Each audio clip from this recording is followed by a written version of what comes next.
Sebagaimana yang telah diinformasikan sebelumnya, hari ini kegiatan Foodstop perdana kita akan menghadirkan salah satu panutan kita di Bumi Auto, yakni kita beri tepuk tangan kepada Bapak Ahmad Fikri Susanto. Saat ini beliau menjabat sebagai Deputi CEO Bumi Auto. Hadirin yang berbahagia, sebelum kita mulai kegiatan hari ini, mari kita bersama-sama memulai kegiatan kita dengan bersama berdoa menurut kepercayaan dan agama masing-masing. Berdoa dimulai.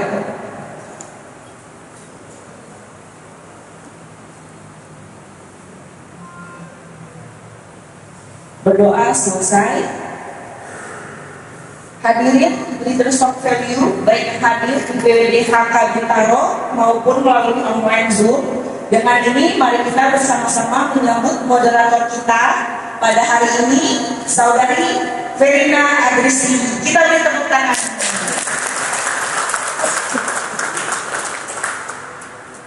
Oke, selamat pagi semuanya. Selamat pagi semuanya. Assalamualaikum warahmatullahi wabarakatuh. Selamat pagi dan salam sejahtera untuk kita semua. Apa kabar nih Bapak Ibu? Semoga sehat dan juga semangat ya. Izinkan saya memperkenalkan diri.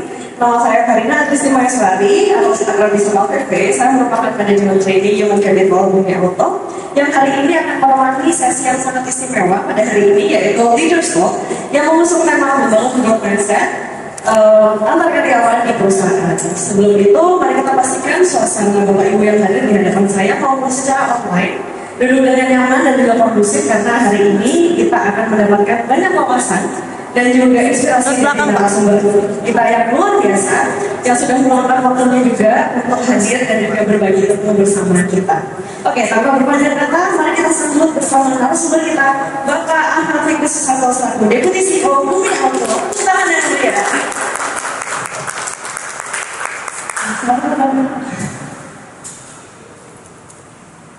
Oke, baik.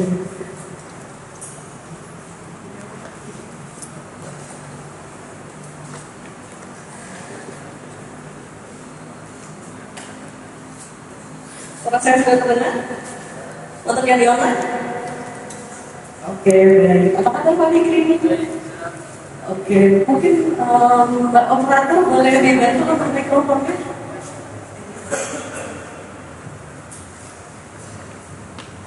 Oke, saya lagi media Pak ya. Apa kabar Pak? Baik, alhamdulillah. Oke, selamat pagi semua. Terima kasih banyak sudah hadir secara online dan online. Gimana Pak kabarnya hari ini, melihat teman-teman audiens yang sangat-sangat antusias sekali ya Pak ya? Gimana Pak perasaannya Pak? Bahagia lah, alhamdulillah. Semoga saya bisa kontribusi di acara ini. Sharing-sharing pengalaman. Oke. Udah sarapan Pak? Belum. Oh belum sarapan Pak. Nanti tolong ya panitia disediakan sarapan untuk narasumber kita, ini luar biasa sekali loh sudah meluangkan waktunya ya. Oke, Pak, mungkin tak kenal maka kenalan ya Pak ya. Jadi mungkin saya persilakan Pak Fikri untuk berkenalan dengan agen kita di sini dan juga teman-teman di media atau menyapa juga. Background sedikit, nama saya Ahmad Fikri Susanto, lahir Makassar, tapi sudah tinggal di beberapa tempat seperti Balikpapan, Jakarta. Saya lulusan International Management, terus saya sebuah International Business. Itu sedikit background saya. Oke. Tepuk tangan dong. Oke, Bapak mungkin boleh Pak menceritakan soal pengalaman karir Bapak selama ini sebelum masuk ke Bumi Auto. Mungkin Bapak sudah berpengalaman juga untuk bekerja di industri sebelumnya. Mungkin sebelumnya sudah pernah di otomotif atau mungkin beberapa industri apa Pak sebelumnya Pak? Pengalaman kerja saya udah pindah-pindah dari pertama dulu di bank, di bank BNI, terus pernah juga di bank BNI. Setelah itu pernah di perusahaan logistik di Inggris, fokusnya jualan market Amerika Selatan. Jadi saya belajar banyak tentang international shipping, masalah-masalahnya, keunikan-keunikannya tiap negara berbeda-beda.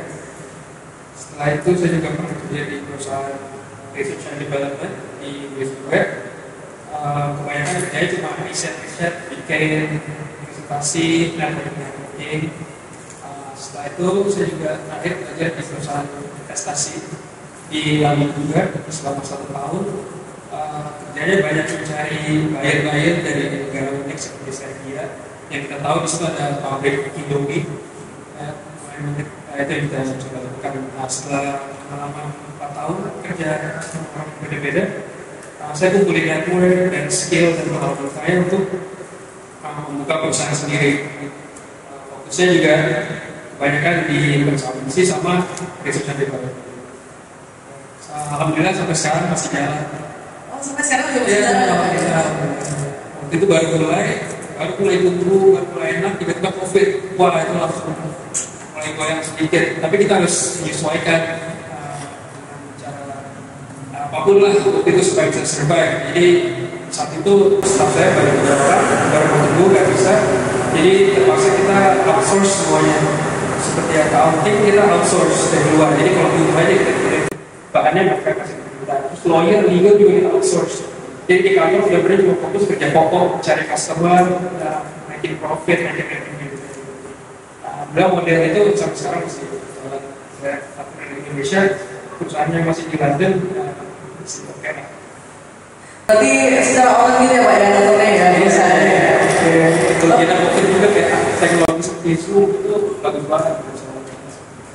Jadi langsung beradaptasi ya Pak ya dengan terjadinya lingkungan ini kan berubah-ubah gitu ya, apalagi kemarin kita COVID juga kita harus memiliki kemampuan beradaptasi yang baik ya Pak ya, supaya kita survive. Oke, kalau boleh tahu nih Pak, dengan posisi Bapak di titik ini, siapa sih tokoh inspiratif Bapak yang mungkin menginspirasi Bapak untuk memotivasi Bapak sampai di posisi saat ini? Mungkin awal-awal banyak guru dan profesor-profesor saya yang di sekolah. Mereka sangat-sangat capable, historinya juga sangat bagus di bisnis, tapi mereka pilih buat mengajar karena mereka merasa bisa berkontribusi lebih banyak dengan cara mengajar potensi-potensi orang-orang dia itu sangat-sangat inspiring menurut saya. Mungkin guru dan mantan-mantan profesor saya. Jadi guru ya Pak ya, inspirasi Bapak ya untuk sampai di titik ini ya Pak ya. Oke, mungkin kalau misalnya kita masuk ke ngomong soal dunia kerja nih Pak, kita kan pasti membutuhkan banyak tantangan juga ya, dan juga saat ini kita tahu bahwa perusahaan kita punya auto itu lagi bertumbuh pesat gitu ya. Tentunya pastinya kan membutuhkan karyawan-karyawan yang juga siap untuk memastikan pertumbuhan itu terwujud. Nah, salah satunya tentunya dari mindset. Karena saat ini semuanya dari pikiran dulu ya Pak ya, sebelum kita maju dan juga melakukan action. Nah, dalam hal ini saya pribadi itu sering banget Pak dengar yang namanya growth mindset pada karyawan.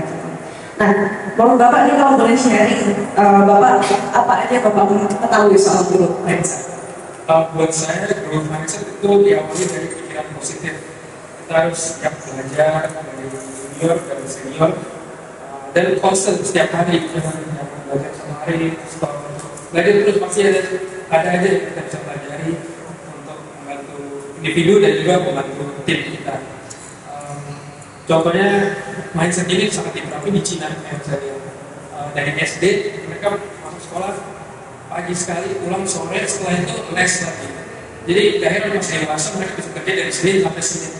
Ya pasti kita nggak perlu dari ekstrim itu, tapi itu salah satu alasan kenapa Cina bisa sebesar sekarang, bisa challenge Amerika. Oke, berarti growth mindset itu dari pola pikir positif dulu ya Pak ya, dari seseorang gitu ya, bahwa kemampuan itu atau kecerdasan seseorang itu bukan sesuatu hal yang tetap juga ya Pak ya, jadi bisa berkembang juga dan juga bisa dikembangkan melalui usaha, belajar dan juga ketekunan gitu.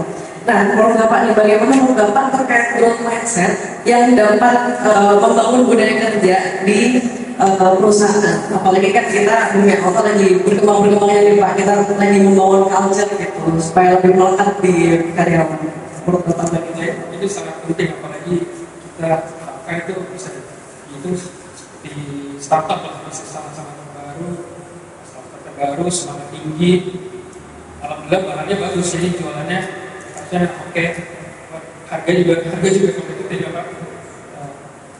Menurut saya kepentingannya growth mindset itu satu, kita harus bisa belajar dari kesalahan. Jadi kalau bisa kesalahan yang sama tidak terulang. Kita tahu bahwa kemarin ada kejadian ini, saya ambil ini salah, jadi depannya kita tahu caranya. benar. Kedua, kita harus siap menghadapi tantangan baru. Karena di setiap industri itu pasti aja ada tantangan baru. Seperti tadi cerita, kalau saya baru mulai bisnis, baru tahun kedua udah dihadapi COVID, langsung cepat tumbuhnya, cepat ketemu masalah, cepat ketemu tantangan, itu pasti otomatis tumbuhnya juga cepat. Tiga, mungkin kita harus bisa bertahan tanpa menyerah. Competition itu sangat-sangat berat di luar, jadi kita nggak bisa ada di comfort zone yang situ-situ aja. Harus berani ambil share, berani ambil short course. Kan banyak di YouTube lah, itu pasti bisa membantu kita untuk cepat. Dan semuanya bisa kontribusi dari Yudi dan David yang mungkin kita lebih produktif. Oke, baik. Berarti Pak Group Mindset ini sangat penting sekali ya Pak ya untuk membangun budaya kerja gitu ya Pak ya. Apalagi di perusahaan baru, spiritnya juga masih bagus gitu ya Pak ya. Jadi didorong dengan Group Mindset, jadi pemikiran juga lebih berkembang dan juga bisa memajukan perusahaan untuk lebih maju lagi. Untuk audiens di sini mungkin kalau misalnya ada pertanyaan yang mau ditanyakan untuk Pak Fikri, mungkin nih eksklusif bisa langsung tanya, bisa langsung dijawab langsung sama Pak Fikri. Silakan, ada yang mau ditanyakan terlebih dahulu untuk Pak Fikri? Mungkin tanya sharing pengalaman atau gimana dari Pak Fikri, ada yang mau ditanyakan? Atau teman-teman yang ada di Zoom juga kalau misalnya mau menanyakan juga dipersilakan, masih belum ada? Lebih ya? Oke, baik. Saya lanjutkan ya. Di posisi Pak Fikri saat ini ya Pak ya, sebagai seorang leaders, gimana sih Bapak bisa menerapkan growth mindset dalam pengambilan keputusan Bapak dan juga secara strategis bisnis? Basisnya saya mengambil keputusan itu dari pengalaman dan segala sesuatunya, ditambah dengan input dari rekan-rekan, itu juga dari diskusi dari eksternal. Jadi saya suka diskusi, buka pertanyaan supaya keputusan yang saya ambil itu lebih mewakili berbagai pihak lah, perspektif orang pasti beda-beda. Dan menurut saya otak banyak lebih bagus dari otak satu, gitu pasti ada yang maksudnya. Ini saya juga pelajari di pengalaman saya waktu itu sempat terpilih dari ketua perhimpunan pelajar di Inggris. Waktu itu umur saya 22, tapi yang daftar ada 2.000 orang. Anggotanya dari anak umur 17 tahun masih SMA sampai 47 tahun yang PhD. Dan di situ saya belajar cepat banget, kayak yang saya mau tuh gak asal akan diikuti anggotanya. Jadi diskusi buat bikin program apa yang cocok buat bisa mewadahi semua. Dan yang saya dapetin yang program paling sukses itu di kalangan senior adalah career fair dan network events. Itu mereka banget dari PhD. Tapi yang masih muda yang dari 1 sampai SMA paling senang ya turnamen olahraga. Jadi dua itu program favorit saya.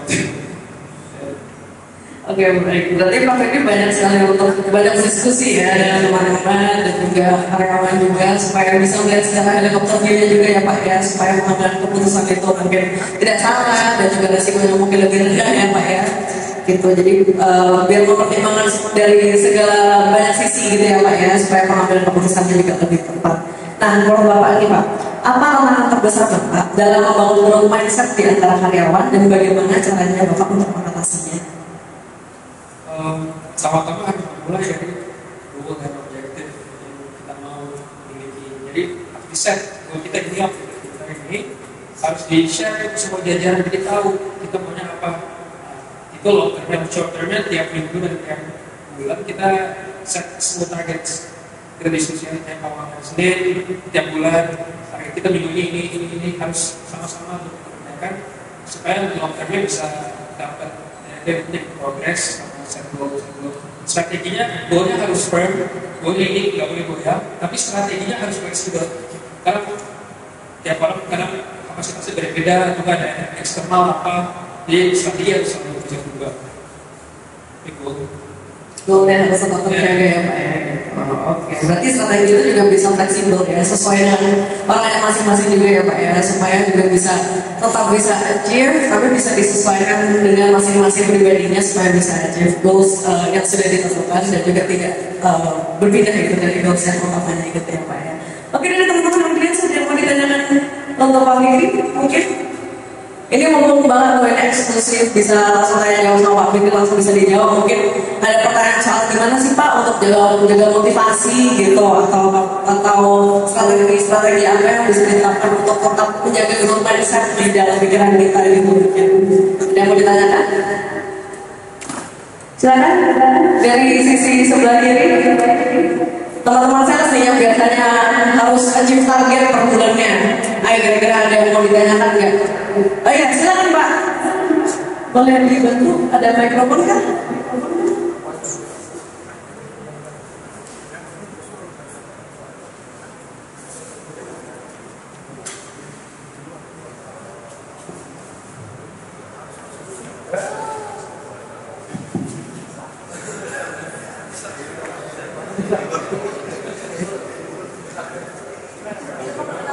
Boleh memperkenalkan diri terlebih dahulu ya?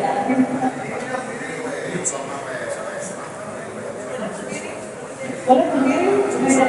Selamat pagi Pak. Ini saya Abdi Wijaya dari CSS. Yang saya bertanyakan terkait tentang kesuksesan Pak ya. Nah, di sini yang saya tanya mengenai yang bikin Bapak selama berkarir dari awal sampai sekarang apa Pak? Biar pengalaman Bapak mungkin jadi motivasi saya untuk memperbaiki itu atau melewati masa-masa down lagi. Oke, terima kasih.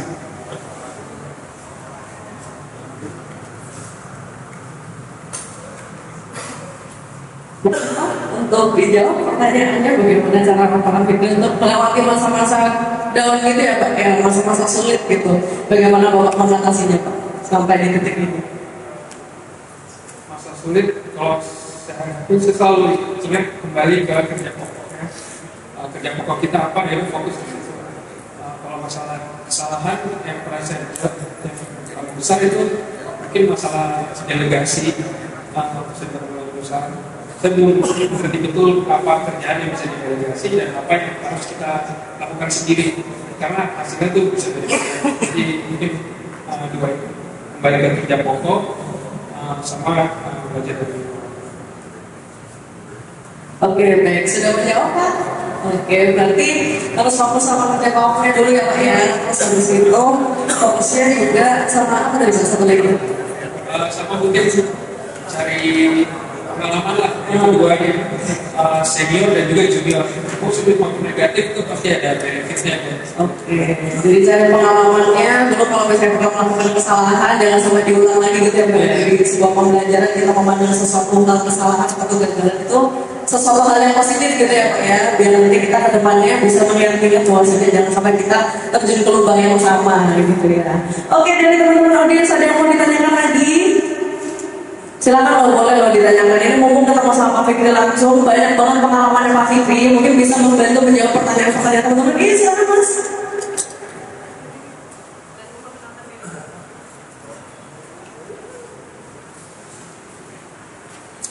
Pertama, nama saya Arif. Saya salah satu di Bintaro.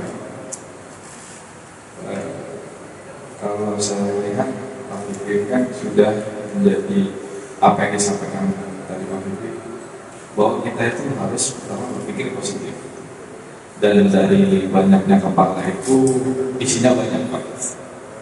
Dari sisi Pak Fikri sendiri, dari banyaknya kapal tersebut, bagaimana untuk Pak Fikri itu bisa mencapai goals yang Pak Fikri inginkan atau perusahaan Pak Fikri inginkan? Bagaimana treatmentnya, bagaimana caranya, mungkin secara singkat. Ya, terima kasih. Terima kasih. Secara singkatnya ada peran di perusahaan apapun yang penting. Pertama kan saya bilang tadi dan cara kita achieve itu bukan HR yang sangat kuat karena situ bisa tugas individual jadi kita pasti saya di situ. Jadi perlu punya tim HR yang pengalaman dan ahli lah supaya kita sama-sama bisa achieve.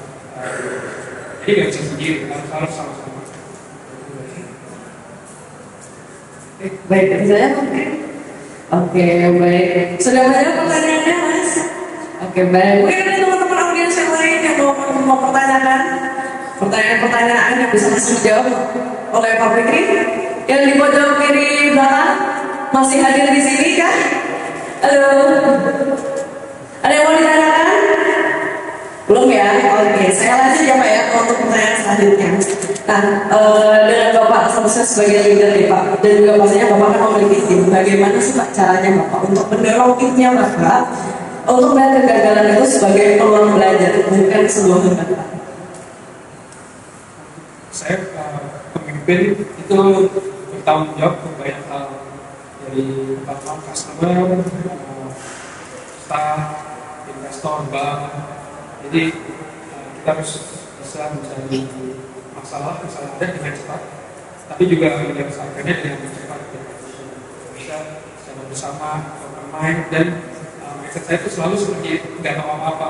Jadi lebih gampang buat belajarnya, lebih gampang buat mencari informasinya dibanding kayak soal gitu kadang agak defensif, nggak masuk ke maksudnya itu. Dia harus selalu jadi belajar kayak orang-orang di Cina tadi itu dari kecil dari yang saya belajar terus ya kita coba gitu juga sebagai satu guru.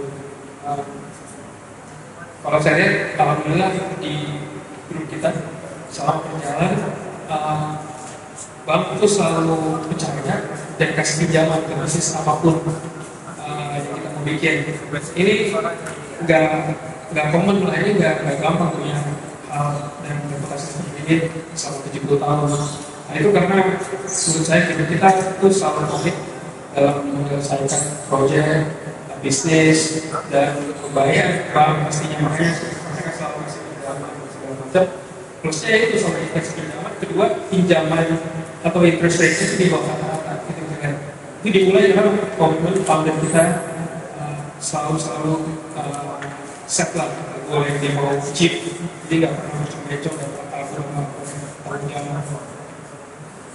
Berarti untuk mendorong timnya Bapak itu Bapak harus mendorong timnya Bapak untuk melihat suatu kegagalan itu untuk belajar lagi gitu ya Pak ya. Dan juga kalau bisa kita menanggulangi masalahnya terlebih dahulu ya sebelum terjadi gitu masalahnya. Jadi kita menanggulangi masalah supaya tidak menjadi lebih besar, juga belajar dari permasalahan yang terjadi supaya kedepannya juga menjadi lebih baik lagi gitu ya Pak ya.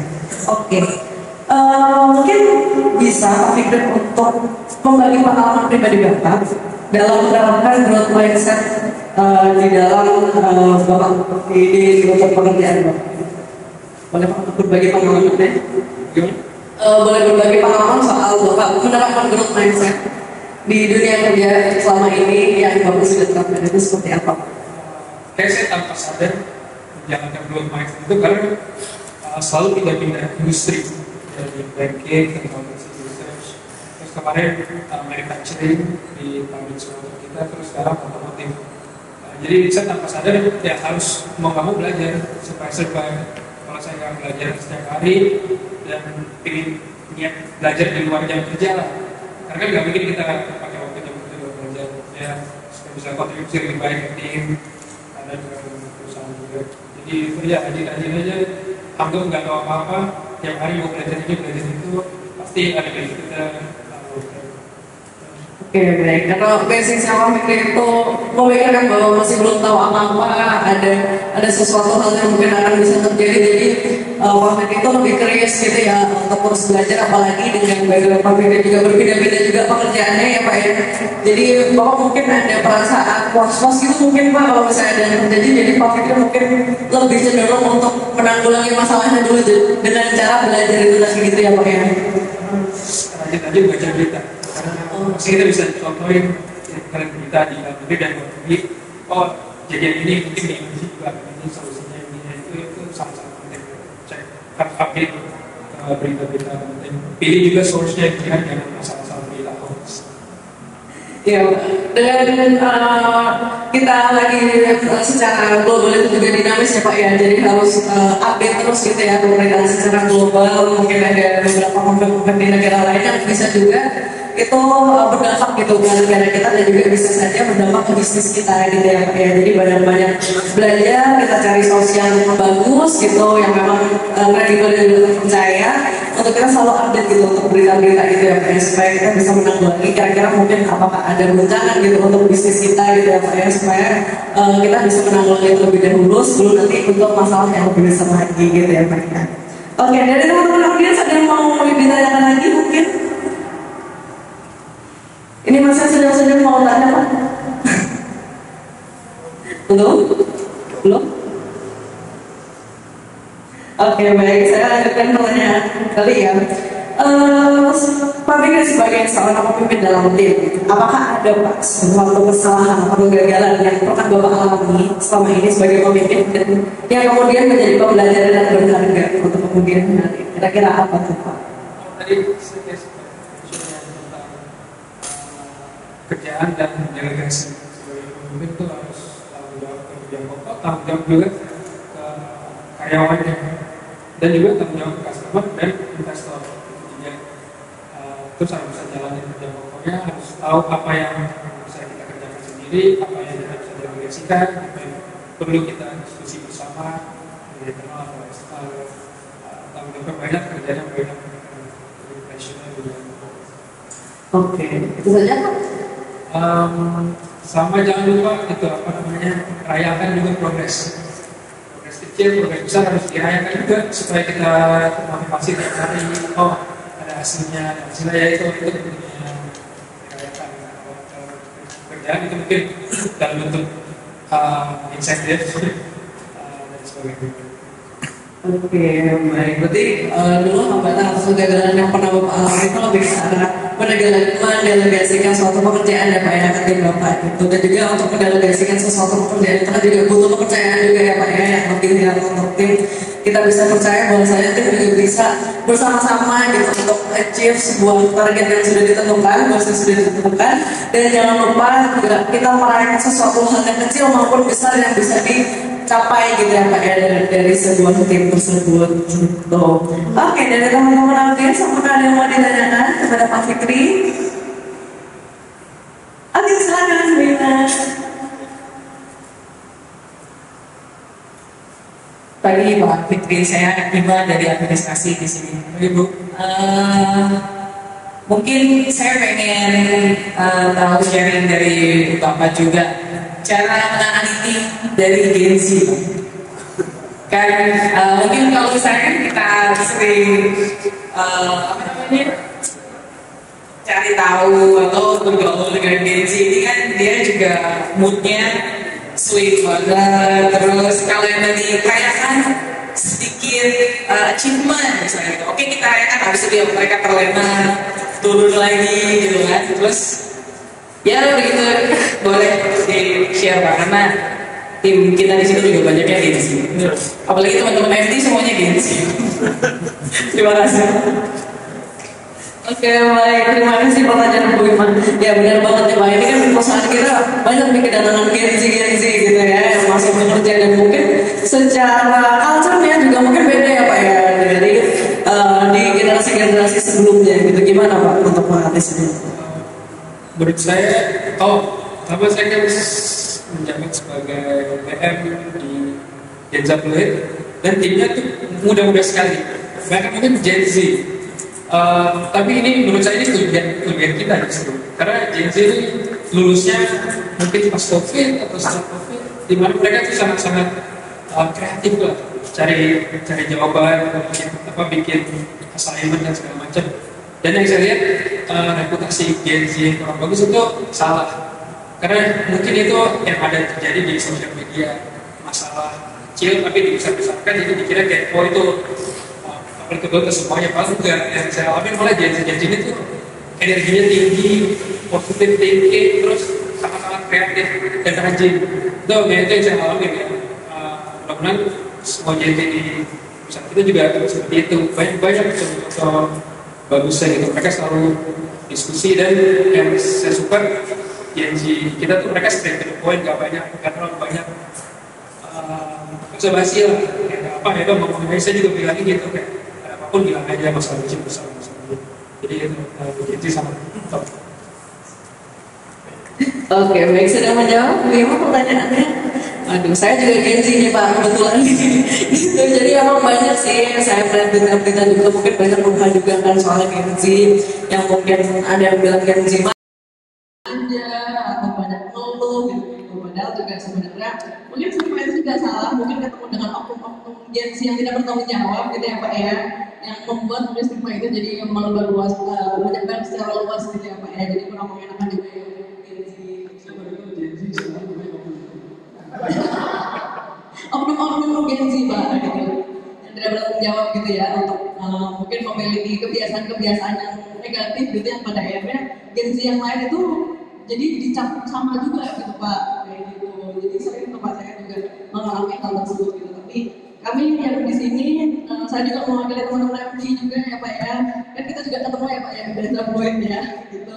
Ya kita pastinya akan membangun juga culture perusahaan dan juga lebih berkembang gitu. Kita juga bahagia sekali gitu bisa dilibatkan banyak hal juga ya Pak ya untuk membangun sebuah perusahaan. Oke, ada yang mau ditanyakan lagi? Sebelum saya tutup sesinya mungkin hari ini karena keterbatasan waktu kita. Oh boleh, silakan Pak. Assalamualaikum, selamat pagi. Waalaikumsalam pagi Pak. Saya Andi Krisnawati dari divisi sales. Pastikan saya mau tanya tentang hubungan tadi ini di kantor. Kita kan sales pasti punya ingin memberikan yang terbaik buat customer. Pasti kan ada hal-hal yang menjadi benturan seperti administrasi dan sebagainya. Kadang-kala itu yang menjadi bikin persoalan kita. Bagaimana kita sebagai sales menyikapi agar hubungan kita dengan divisi yang lainnya tetap berjalan dengan baik, dengan terus menjaga hubungan baik dengan customer. Kan ini dua hal yang berbeda. Artinya ke customer kita mau bagus, tapi administrasi kita juga mau bagus. Kita minta masukan supaya ini bisa berjalan dengan baik. Terima kasih. Baik, ini pertanyaannya berarti terkait menjaga relasi gitu ya Pak ya, relation gitu ya. Gimana nih Pak Fikri untuk jawabannya? Yang saya lihat produk kita ini produk nggak murah, mobil. Yang pastinya customer-nya expect lebih lah dari jualan makanan apa. Jadi kita harus berikan yang lebih juga, extra services, rajin-rajin menanyakan gimana mobilnya apa segala macam. Tapi itu kan lebih teknis lah. Kalau masalah tadi sales, maksudnya kompetisi antar sales ya atau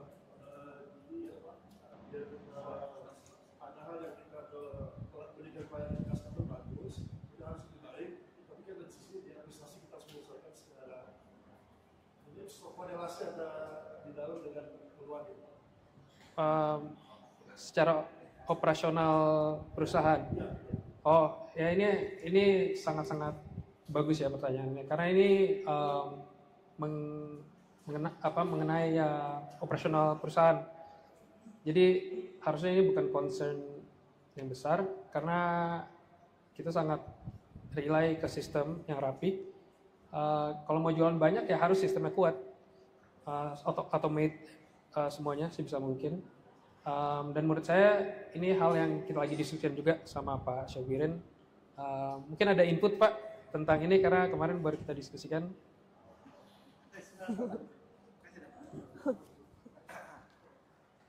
Baik, Assalamualaikum warahmatullahi wabarakatuh. Izin menambahkan Pak Fikri. Jadi memang di cabang itu menarik ya, karena ada sales, ada after sales, ada juga administrasi. Jadi di bawah kepala cabang ada supervisor, ada kepala bengkel, ada ADH. Tujuannya sama-sama melayani atau memberikan pelayanan terbaik buat pelanggan. Tujuannya sama-sama memberikan yang terbaik buat perusahaan juga, baik itu revenue maupun profit yang disampaikan oleh Pak Fikri. Di sisi customer itu kan biasanya tidak melihat orang yang ada di belakang. Yang di depan yang dilihat biasanya siapa? SA atau sales. Yang dia pegang hanya sales atau SA. Padahal di dalam itu kadang-kadang ada keributan. Dan itu customer tidak perlu tahu ya. Tidak perlu tahu bahwa di dalam itu ada keributan atau ada koordinasi. Contoh sederhana, mungkin pakai contoh-contoh aja supaya mudah ya. Kadang-kadang gini Pak Bu, kalau di otomotif ada customer misalnya komplain. Ada customer komplain. Customer komplain itu bisa jadi mobilnya minta diperbaiki. Nah, minta diperbaiki itu kan bisa banyak hal. Bisa itu jadi bebannya cabang, bisa juga jadi bebannya ATPM kalau itu waranti. Nah, ketika itu butuh beban cabang, itu kan butuh approval dari kepala cabang misalnya. Nah, kadang-kadang sales itu koordinasi kan sama supervisor sama dia, gimana nih customer udah komplainnya tinggi sekali, tidak bisa saling memberi keputusan. Jadi mungkin usulannya gimana pun ke customer tetap kita berikan jawaban yang tidak menggantung ya. Apapun keluhannya kita pasti selesaikan. Karena sebenarnya otomotif itu ada waranti misalnya. Walaupun mungkin ada beberapa hal yang tidak diklaim waranti, saya yakin kepala cabang maupun OEM itu ada kebijakan yang bisa di deliver ke customer. Jadi prinsipnya antar bagian mesti sering-sering diskusi supaya kalau ada masalah tidak sampai membesar sehingga mengganggu layanan kita kepada pelanggan. Karena sebenarnya tujuannya sama. Cuma memang beda, yang sales SA atau pengennya ngegas, ADH kan ngerem. Ya itu penting memang, itu tugasnya kepala cabang. Kapan kita gas kenceng, kapan kita agak rem. Mungkin itu Pak. Terima kasih. Contoh delegasi yang baik Pak. Pak Syabrin bisa jawab lebih baik dari saya. Terima kasih. Oke, baik Pak. Berarti percaya Pak ya sama Pak Sofirin untuk menjawab pertanyaannya ya, supaya lebih konkret juga secara contohnya juga itu juga sering ya terjadi di cabang-cabang kita gitu. Jadi kita juga harus menjaga komunikasi antar divisi, antar bagian gitu supaya tidak terjadi konflik gitu ya satu sama lain, jadi bisa saling mengerti satu sama lain juga. Oke, baik. Mungkin karena keterbatasan waktu, karena sesi kita hanya 45 menit, mungkin saya bisa rangkum sedikit ya Pak ya dari pembahasan kita. Jelas ya teman-teman bahwasannya growth mindset itu bukan sesuatu hal hanya mengenai berpikir positif saja, tapi juga tentang kemauan kita sendiri sebagai pribadi untuk terus belajar, menerima tantangan dan juga berkembang bersama.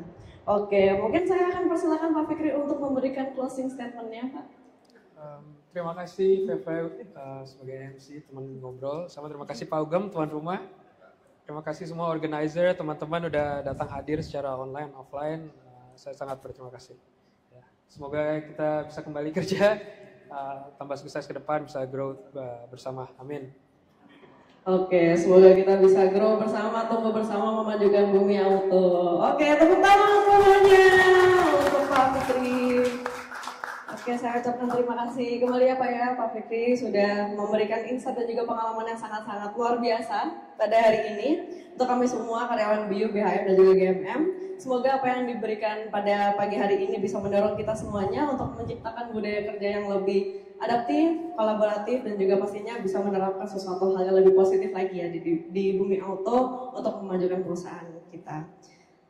Semoga sesi ini menjadi awal sebuah perubahan positif ya ke depannya untuk Bumi Auto. Oke, mungkin demikian sesi Leaders Talk yang bisa saya sampaikan hari ini. Saya VV selaku moderator mohon pamit dan mengucapkan terima kasih untuk para hadirin yang sudah hadir secara online maupun offline. Sampai jumpa pada sesi Leaders Talk yang lainnya. Terima kasih. Wassalamualaikum warahmatullahi wabarakatuh. Saya kembalikan kepada MC.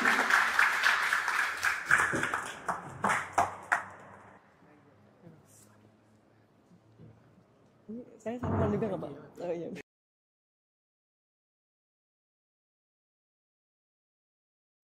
Ya, terima kasih kepada Kak Vivi selaku moderator kita dan terima kasih kepada Bapak Ahmad Fikri selaku Deputi CEO HK Auto. Baiklah hadirin yang berbahagia, dengan berakhirnya sesi Ask the Leader pada hari ini, maka berakhir pula lah seluruh kegiatan kita pada hari ini. Marilah kita bersama-sama menutup acara ini dengan berdoa menurut kepercayaan dan ke agama kita masing-masing. Berdoa dimulai.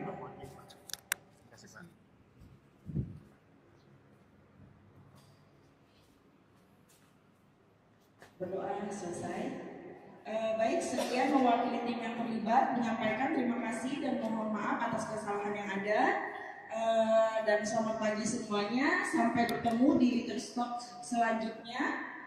Saya ucapkan wabillahi taufiq wal hidayah. Wassalamualaikum warahmatullahi wabarakatuh.